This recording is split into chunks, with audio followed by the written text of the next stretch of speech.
چاہیے۔ اور جب بیٹا یا بیٹی پیدا ہوں تو سب سے پہلا حق یہ ہے کہ ان کے کان کے اندر اذان کہی جائے، دائیں کان میں اذان کہنا اور بائیں میں اقامت کہنا، نماز والی اذان اور اقامت کہنا، یہ مسنون ہے، اس طرح سے کہ اذان دینے والا باوضو ہو اور اس کا رخ قبلے کی طرف ہو، اور بچے کا دایاں کان پہلے سامنے کیا جائے، پھر اس کے بعد بایاں کان سامنے کیا جائے اور اس کے اندر اذان پڑھی جائے، تاکہ بچے کے کانوں میں سب سے پہلی آواز اگر پہنچے تو وہ اللہ اکبر کی آواز۔ بلکہ کوشش یہ کرنی چاہیے جس ماحول میں بچے کی ولادت ہو رہی ہے، جو خدمت گزار دائیاں اور جو وہاں لوگ موجود ہیں، ان سے بھی کہا جائے کہ کوئی آواز سب سے پہلے اس کے کان میں نہ پڑے، دائی کی آواز، مبارکباد کی آواز، کوئی آواز نہ پڑے، سب سے پہلی آواز اگر بچے کے کان میں پڑے تو وہ اللہ اکبر کی آواز پڑے۔ ہر بچہ فطرت اسلام پہ پیدا ہوتا ہے، آقا کریم نے ارشاد فرمایا کل مولود یولد علی الفطرہ فابواہ یہودانہ او یمجسانہ او ینصرانہ، ہر بچہ فطرت اسلام پہ پیدا ہوتا ہے، اب اس کے ماں باپ اس کو یہودی، عیسائی اور مجوسی بناتے ہیں، اس لیے جب بچہ پیدا ہو تو اس کے کان کے اندر اللہ اکبر کی صدا پہنچے، وہ جان جائے کہ میں حضور کے غلاموں کے گھروں میں آیا ہوں اور حضور کی غلامی مجھے نصیب ہوئی ہے۔ اور آج ماہرین اس بات کو بیان کرتے ہیں کہ پہلی آوازیں بچپن میں جو بچے کے کانوں میں پڑتی ہیں اور وہ ان کا فہم نہیں رکھتا، لیکن اس کے باوجود ساری زندگی وہ ان آوازوں سے مانوس رہتا ہے اور اس کے اثرات اس کے دل میں اترتے ہیں۔ تو بچے کے کانوں میں سب سے پہلے اللہ کی بڑائی کی اور حضور علیہ السلام کی گواہی کی آواز پڑے، پھر بچے کو تحریک دینا، گٹی جس کو کہا جاتا ہے، یہ بھی مسنون ہے۔ موجودہ دور میں کچھ ڈاکٹر اس کی مخالفت کرتے ہیں، لیکن گٹی کے جو فوائد ہیں اس پر بھی ماہرین نے گفتگو کی ہے، اس سے بچے کو بہت سارے فوائد ملتے ہیں اور بچہ فصیح ہوتا ہے۔ وہ شہد یا کھجور لے کے بچے کے تالو پر اس کو مل دیا جائے اور پورے منہ میں اس کو پھیلا دیا جائے، اور اگر کوئی اچھا اور نیک آدمی گٹی دے تو یہ ایک اچھی اور نیک فعل ہے۔ بچہ جب 7 دن کا ہو تو اس کا عقیقہ کرنا مسنون ہے، بچے کے لیے 2 جانور اور بیٹی کے لیے 1 جانور، وہی شرائط جو قربانی کے جانور کی شرائط ہیں، ان کے ساتھ اس کو عقیقہ کر دیا جائے، اور عقیقے کا جو گوشت ہے کوشش کریں اس کی ہڈیاں نہ توڑیں، بلکہ اس کو کچا تقسیم کر دیں، اگر اس کو پکا کے بھی تقسیم کریں گے تو یہ بھی شرعاً درست اور جائز ہے۔ بچے کے سر مونڈ دیے جائیں اور بالوں کے وزن کے برابر چاندی یا اس کی قیمت راہ خدا میں خیرات کی جائے، اور جو بال ہیں وہ ضائع نہ کیے جائیں، کسی گندگی کے ڈھیر پہ نہ پھینکے جائیں، بلکہ ان کو کسی پاکیزہ جگہ پہ دفن کر دیا جائے۔ یہ صرف بچے کے بالوں کا مسئلہ نہیں، ہر انسان کے بال ہوں یا ناخن ہوں، یہ انسان کے جسم کا جز اور حصہ ہیں، ان کو کٹوا کے یوں ہی نہیں پھینکنا چاہیے، بلکہ یہ انسان کی عزت اور تکریم ہے کہ اس کو کسی پاک جگہ پہ رکھنا چاہیے یا دفن کر دینا چاہیے۔ اس کے بعد بچے کے ختنے 7 دن کرنا یہ بھی مسنون ہے، بچہ کمزور ہو تو اس کے ختنوں کا وقت آگے بھی لے جایا جا سکتا ہے، لیکن علماء نے یہ تصریح کی ہے کہ بلوغت سے قبل ختنے کر دیے جائیں، اس لیے کہ جو پردہ ہے وہ واجب ہے اور ختنے مسنون ہیں، تو سنت ادا کرنے کے لیے ایک واجب توڑنا پڑے گا اگر بلوغت کے بعد ختنے کیے، لہٰذا بلوغت سے قبل جب چاہیں آپ ختنے کر دیں گے، لیکن بہتر یہ ہے کہ 7ویں دن ختنے کر دیے جائیں۔ ہاں اگر کوئی شخص اسلام لاتا ہے بلوغت کے بعد تو اس کے ختنے اسی وقت کیے جائیں گے۔ حضرت ابراہیم علیہ السلام 80 سال کی عمر میں تھے کہ جب ختنوں کا حکم آیا تو آپ نے بسولے کے ساتھ خود اپنے ختنے فرمائے تھے، تو عمر کے کسی حصے کے اندر بھی ختنے کیے جا سکتے ہیں اگر ختنے نہ ہو سکے ہوں۔ پھر اچھا نام رکھ دینا، یہ 7ویں دن اگر نام رکھ دیں تو یہ مسنون ہے، اس سے قبل نام رکھنا بھی جائز ہے، لیکن مسنون یہ ہے کہ 7ویں دن نام رکھا جائے۔ اور آقا کریم نے ارشاد فرمایا تسموا باسماء الانبیاء، اپنے بیٹوں کے نام نبیوں کے ناموں پہ رکھیں، اور پھر فرمایا احب الاسماء،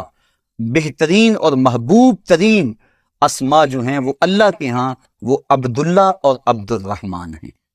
اور پھر یہ بھی ارشاد فرمایا کہ بہترین نام حمام اور حارث ہیں، حمزہ نام کی فضیلت بھی احادیث کے اندر موجود ہے، اور یہ بھی ارشاد فرمایا تسموا باسمی، میرے نام پہ اپنے بچوں کے نام رکھو۔ اور علماء نے ارشاد فرمایا جس دسترخوان پہ محمد نام کا بچہ ہوگا وہاں بے برکتی نہیں آئے گی۔ تو جب اللہ اولاد دے تو کسی کا نام حضور کے نام پر محمد یا احمد رکھ دینا چاہیے۔ اور ایک حدیث کے بابرکت کلمات ہیں، آقا کریم نے فرمایا اگر تم اپنے بیٹے کا نام محمد رکھو تو پھر اس کی عزت بھی کرو۔ اور سیرت حلبیہ کے اندر امام برہان الدین حلبی لکھتے ہیں کہ قیامت کے دن اللہ تعالیٰ جل شانہ آواز دے گا یا محمد صلی اللہ علیہ وآلہ وسلم، تو محمد نام کے جتنے لوگ ہیں وہ اس آواز پہ دوڑ پڑیں گے، اور اللہ تعالیٰ فرمائے گا میں نے تمہیں تو نہیں بلایا، میں نے تو اپنے محبوب کو بلایا ہے۔ عرض کریں گے مالک چونکہ ہمارا نام یہ تھا لہٰذا ہم اس پکار پہ چلے آئے۔ اللہ ارشاد فرمائے گا چلو آ گئے ہو، اب جنت تمہارا راستہ ہے۔ تو اس طرح اپنے بچے کا جو نام ہے وہ بابرکت نام رکھا جائے۔ ان الاسماء تتنزل من السماء، آسمان سے اسماء کی تاثیرات اترتی ہیں۔ آج اس موجودہ دور کے اندر لوگ اس خواہش میں ہوتے ہیں کہ ایسا نام رکھا جائے جو آج تک نہ کسی کا رکھا گیا ہو اور نہ سنا گیا ہو۔ یہ جدت کی خواہش انسان کی فطرت تو ہے، لیکن لوگ اس خواہش کے تحت ایسے ایسے نام رکھ دیتے ہیں کہ جن ناموں کا کوئی معنی اور کوئی مقصد بھی نہیں ہوتا ہے۔ محمل الفاظ بچوں کے نام رکھ دیے جاتے ہیں۔ صحابہ کے نام پہ نام رکھے جائیں، انبیاء علیہ السلام کے ناموں پہ نام رکھے جائیں۔ پھر کچھ ناموں سے منع کیا گیا، جن ناموں میں خود نمائی ہو ان ناموں سے منع فرمایا گیا، جس طرح برہ نام سے حضور نے منع فرمایا۔ اسی طرح جو دشمنان خدا و رسول کے نام ہیں ان ناموں سے منع فرمایا گیا، وہ نام نہ رکھے جائیں۔ ہمارے معاشرے کے اندر کیسر اور پرویز یہ دو نام رکھے جاتے ہیں، حالانکہ یہ وہ بدبخت ہیں، ان میں سے پرویز نے میرے آقا کا خط پھاڑا تھا۔ اس لیے ایسے اگر نام کسی کے ہیں تو ان کو فوری یہ نام بدل دینے چاہیے، اور اللہ اور اس کے رسول کی ناراضگی مول نہیں لینی چاہیے۔ تو اچھے نام رکھنے کی برکتیں یقیناً ظاہر ہوتی ہیں۔ جب بچے کی عمر 7 سال ہو جائے تو آقا کریم نے ارشاد فرمایا کہ مرو اولادکم بالصلاۃ وہم ابناء 7 سنین وَاضْرِبُوهُمْ عَلَيْهَا وَهُمْ أَبْنَاءُ 10 سنین وَفَرِّقُوا بَيْنَهُمْ فِي الْمَضَاجِعِ۔ فرمایا جب تمہارے بچوں کی عمر 7 سال کو پہنچے تو ان کو نماز کی طرف کھینچ کے لے جاؤ، انگلی لگا کر مسجد کا راستہ دکھاؤ، بچیوں کے لیے گھروں میں مصلے بچھواؤ، اور اگر 10 سال کے ہو جائیں اور نماز نہ پڑھیں تو فرمایا ان کو مار کر نماز پڑھاؤ۔ بچے کو دین کے لیے تنبیہ کرنا، اس کو مارنا، شریعت نے اس کی اجازت دی ہے۔ والد کو تاکید کی کہ وہ دیوار کے ساتھ کوڑا لٹکا کے رکھے اور بچوں کو اللہ سے ڈرائے۔